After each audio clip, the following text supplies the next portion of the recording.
So can you tell us what the financial problems are that are impacting the council? The problems, Katie, are that inflation is 15 to 20%. In construction, it's 20%. In all other areas, it's between 10 and 15.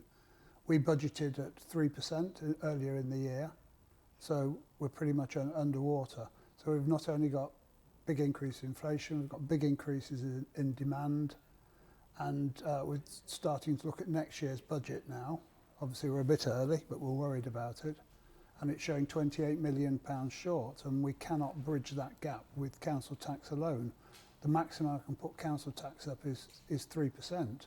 So if we don't get more money from government, we will have to make substantial cuts in services, which will be politically difficult and politically painful. But we have to have a balanced budget.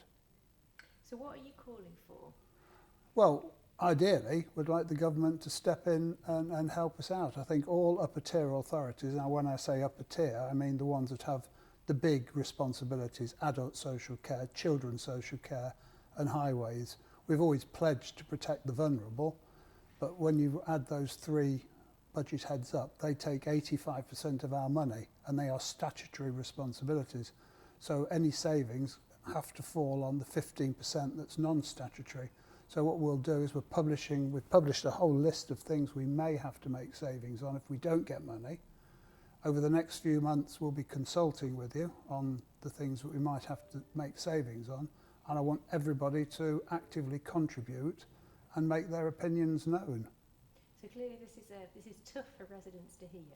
Well, it's frightening times, Kate. It is the worst budget that I've ever had to deal with. I've been leading nearly 11 years now, and this makes austerity pale into insignificance. The savings that need to be made because of inflation and because of rising demand and because being capped at 3%. Some people say, why don't I go for a referendum?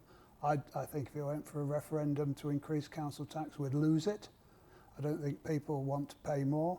And I think really charging them 3% extra for reduced services is as much as they can bear anyway. So we're relying on government help, really.